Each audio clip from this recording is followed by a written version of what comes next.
आप अपने द्वार पे रखा करो। आजकल कितनी, एक चीज समझो, आपके द्वार पर, कई लोगों के घरों के दरवाजे पर हमने देखा कि द्वार पर ही लक्ष्मी और गणेश जी का चित्र लगा देते हैं। कई लोगों के द्वार पर लक्ष्मी और गणेश जी का चित्र लगा है, फ्रंट गेट पर ऊपर की तरफ। एक बात याद रखो, लक्ष्मी जी कभी घर के बाहर की तरफ ना देख रही हो।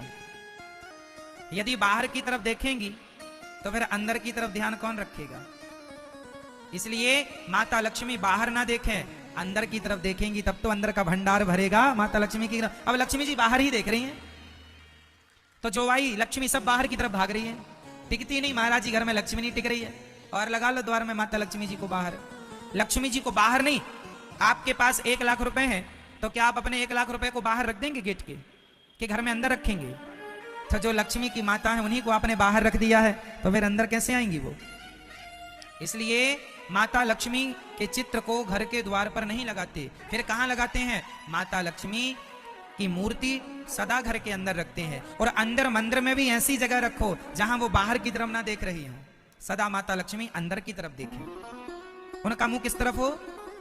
अंदर की तरफ, आपके घर के भीतर की तरफ। ठीक है मेरी माँ?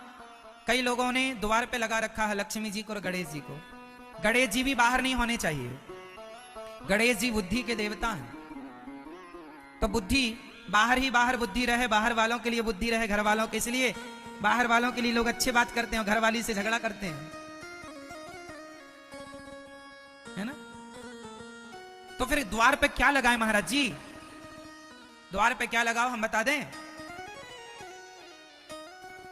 ये देखिए, ये आप लोग ये लगाइए अपने द्वार पे, अपने गेट के ऊपर, मेन फ्रंट द्वार पर ये होते हैं चक्र। ये तिलक, तिलक का अर्थ ये हुआ, ये भगवान श्रीमन नारायण के दोनों क्या हैं? ये चरण। ये बीच में माता कौन है? लक्ष्मी। तो जब आपके द्वार में भगवान के चरण अंकित होंगे तो जहां भगवान के पांव होते हैं ना, वहां कभी नेगेटिविटी प्रवेश नहीं करती, नकारात्मकता प्रवेश नहीं करती। तो द्वार पर ये चीजें हों। ये चक्र, जैसे चक्र ने, भगवान के चक्र ने सभी दुष्टों का दमन किया, उसी प्रकार आपके घर के भी नकारात्मकता को, घर में कभी कोई बुरी चीज को ये चक्र घुसने नहीं देंगे। और ये शंख होना चाहिए आपके द्वार पर। द्वार पर क्या होना चाहिए? शंख। शंख, जब भगवान श्री कृष्ण के शंख का नाम है पांचजन्य। भगवान श्री कृष्ण के शंख का नाम क्या है? पांचजन्य शंख। ये वही शंख है जो भगवान सदा अपने हाथ में धारण करते हैं। तो जब शंख आपके द्वार पर होगा तो शंख तब बजता है जब विजय हो जाती है, तब विजय का उद्घोष आपके द्वार पर लगा होगा, तो आपके घर में आपकी सदा विजय ही होगी। इसलिए द्वार पर ये चीजें होनी चाहिए। गणेश जी घर के अंदर हो, माता लक्ष्मी घर के अंदर हो,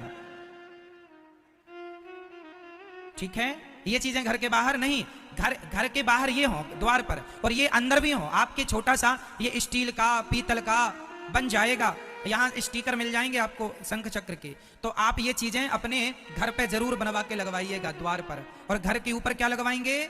झंडा, ध्वजा।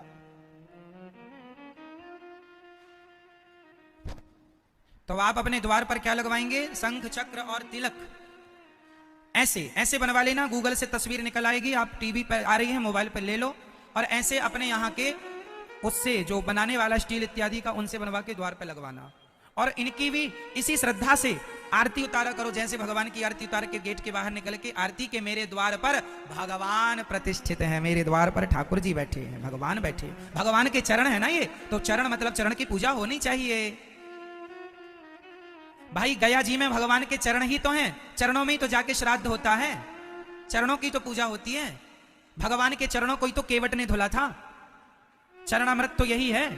तो आपको भगवान के चरण ऊपर होंगे, रोज भगवान के चरणों के नीचे से आप लोग निकलेंगे। तो ये चीजें होनी चाहिए।